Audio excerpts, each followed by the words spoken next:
ನಮಸ್ತೆ ವೀಕ್ಷಕರೇ, ಇನ್ಫೋ ಮಾಸ್ಟರ್ಗೆ ಸ್ವಾಗತ. ಕೋಟೆ ವೃಕ್ಷ ರಾಮಯ್ಯ ಈ ಸಂಚಿಕೆ ಬಂದು ಪ್ರಜಾವಾಣಿಯಲ್ಲಿ ಪ್ರಕಟಣೆಯಾಗಿರುವಂಥದ್ದು. ಇವರು ರಾಮಯ್ಯ ಅವರು ಕೋಟಿ ಮರಗಳನ್ನ ನೆಟ್ಟಿದ್ದಾರಂತೆ. ಸೊ ಅವ್ರ ಬಗ್ಗೆ ಸ್ವಲ್ಪ ತಿಳ್ಕೊಳ್ಳೋಣ. ಇಂಥ ಪುಣ್ಯಾತ್ಮರ ಬಗ್ಗೆ ತಿಳ್ಕೊಂಡ್ರೆ ನಮಗೂ ಒಳ್ಳೆಯದು. ಕೋಟೆ ವೃಕ್ಷ ರಾಮಯ್ಯ ಹಳ್ಳಿಯೊಂದರ ಸಾಮಾನ್ಯ ವ್ಯಕ್ತಿ. ರಾಮಯ್ಯನ ಎದೆಯಲ್ಲಿ ತಾಯಿ ಬಿತ್ತಿದ ಬೀಜ ದೊಡ್ಡ ಫಲವನ್ನೇ ಕೊಟ್ಟಿದೆ. ರಾಮಯ್ಯ ತೆಲಂಗಾಣ ರಾಜ್ಯದ ಖಮ್ಮಂ ಜಿಲ್ಲೆಯಲ್ಲಿ ಬಿತ್ತಿ ಬೆಳೆಸಿದ ಮರಗಳ ಸಂಖ್ಯೆ ಅಂದಾಜು 1 ಕೋಟಿಗೂ ಅಧಿಕ. ಇದಕ್ಕಾಗಿ ಇಡೀ ಜೀವನವನ್ನು ತೇಯ್ದ ರಾಮಯ್ಯ ಅವರು ಏಪ್ರಿಲ್ 12ರಂದು ತಮ್ಮ 87ನೇ ವಯಸ್ಸಿನಲ್ಲಿ ಪ್ರಕೃತಿಯಲ್ಲಿ ಲೀನವಾದರು. ಈ ಕುರಿತು ಬರೆದಿರೋರು ಮಂಜುನಾಥ್ ಚಾಂದ್ ಅನ್ನೋಂಥವ್ರು. ರಾಮಯ್ಯ ಕೊಟ್ಟ ಶಿಕ್ಷೆ ಏನು? 2022ರಲ್ಲಿ ಖಮ್మంನಲ್ಲಿ ನಡೆದ ಘಟನೆ ಇದು. ಅಂದು ಸಂಭವಿಸಿದ ಅಪಘಾತದಲ್ಲಿ ರಾಮಯ್ಯ ತೀವ್ರವಾಗಿ ಗಾಯಗೊಂಡಿದ್ದರು.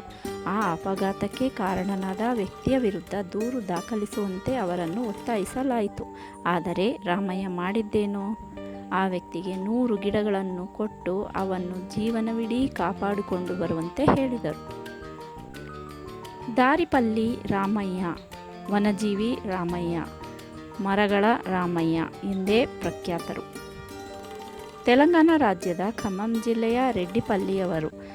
ಇದು ನಮ್ಮ ಕಲಬುರಗಿಯಂತೆ ಬಿಸಿಲ ನಾಡು.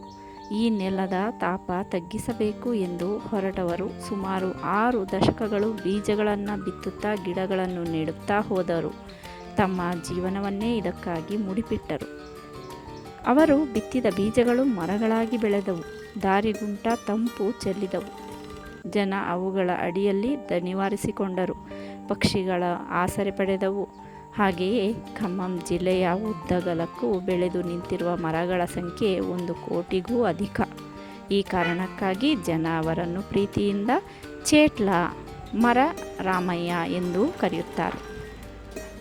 ಪ್ರತಿ ಮಳೆಗಾಲದ ನಂತರ ರಾಮಯ್ಯನವರ ತಾಯಿ ಪುಲ್ಲಮ್ಮ ಮುಂದಿನ ಮಳೆಗಾಲಕ್ಕೆ ಬೀಜಗಳನ್ನು ಎತ್ತಿಡುತ್ತಿದ್ದರು. ಎಂಥ ಬೀಜ? ಅವರೇ ಬೆಳೆದ ಹೀರೆಕಾಯಿ ಬೀಜಗಳು. ಕಾಯಿಯನ್ನು ಬಿಸಿಲಿಗೆ ಒಣಗಿಸಿದರೆ ವರ್ಷವಿಟ್ಟರೂ ಏನೂ ಆಗುವುದಿಲ್ಲ.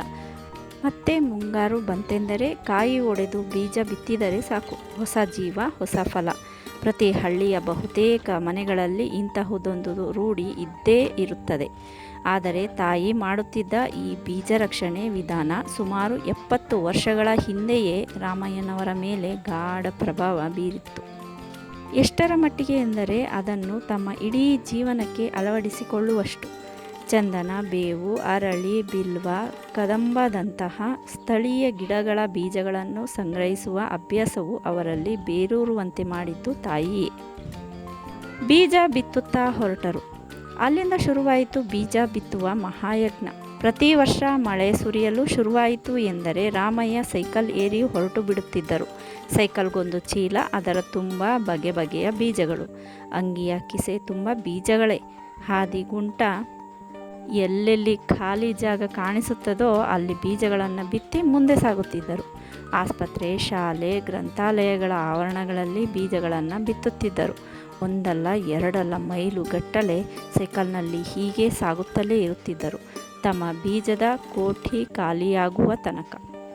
ಸೈಕಲ್ ಏರಿ ರಾಮಯ್ಯ ಹೊರಟರು ಎಂದರೆ ಊರಿನ ಜನಕ್ಕೆ ಅರ್ಥವಾಗಿ ಬಿಡುತ್ತಿತ್ತು, ಭೂಮ್ತಾಯಿ ಮಡಿಲು ಇನ್ನಷ್ಟು ಹಸಿರಾಗಲು ಅಣಿಯಾಯಿತು ಎಂದು.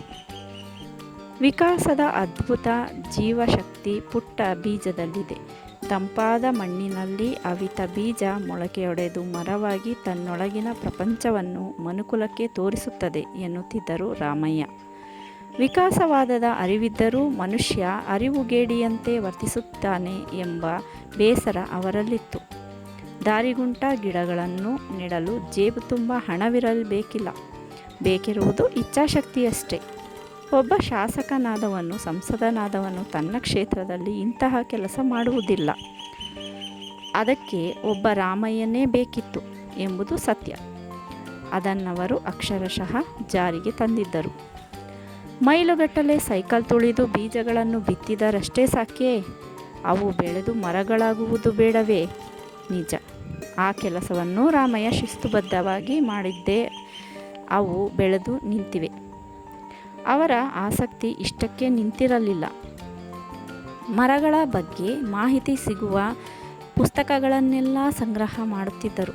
ಅವುಗಳನ್ನು ಪಟ್ಟಾಗಿ ಕುಳಿತು ಓದುತ್ತಿದ್ದರು.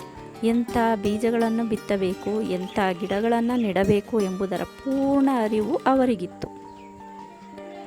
ಸೈಕಲ್ನಲ್ಲಿ ಸಾಗುವ ರಾಮಯ್ಯ ಜನರು ಬೀದಿ ಬದಿಯಲ್ಲಿ ಎಸೆದ ಪ್ಲೇಟುಗಳು, ಡಬ್ಬಾದ ತುಂಡುಗಳನ್ನು ತಂದು ಅವುಗಳಿಗೆ ಬಣ್ಣ ಬಳಿಯುತ್ತಿದ್ದರು.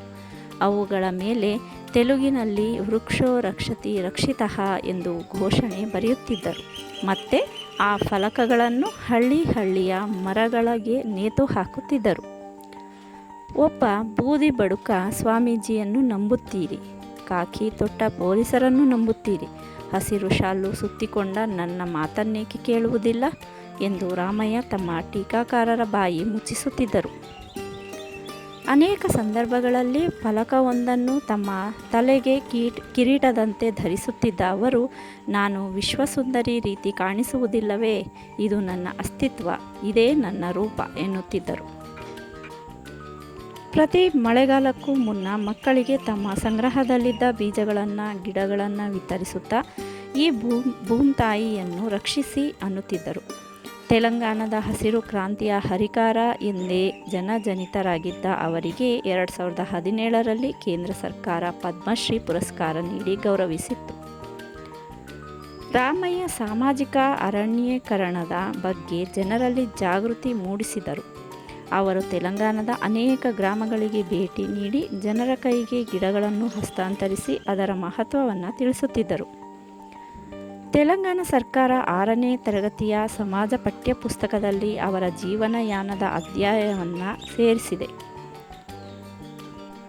ಮಹಾರಾಷ್ಟ್ರ ಸರ್ಕಾರ ಅಲ್ಲಿನ ತೆಲುಗು ಮಾಧ್ಯಮದ ಮಕ್ಕಳಿಗಾಗಿ 9ನೇ ತರಗತಿಯ ಪಠ್ಯದಲ್ಲಿ ರಾಮಯ್ಯನವರ ಸಾಧನೆಯನ್ನು ತಿಳಿಸಿದೆ. ಸುಸ್ಥಿರ ಪರಿಸರಕ್ಕಾಗಿ ನೀಡಿದ ಕೊಡುಗೆಗಾಗಿ academy of universal global peace ಸಂಸ್ಥೆ ಗೌರವ ಡಾಕ್ಟರೇಟ್ ನೀಡಿದೆ.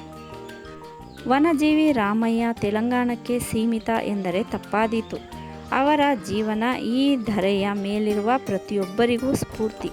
ಪ್ರಕೃತಿಯಿಂದ ಬಂದವರು ನಾವು, ಮರಳಬೇಕಾಗಿರುವುದು ಪ್ರಕೃತಿಗೆ ಎಂಬ ಸಂದೇಶವನ್ನು ಬಿತ್ತಿದ ರಾಮಯ್ಯ ಪ್ರಕೃತಿಗೆ ಮರಳಿದರು.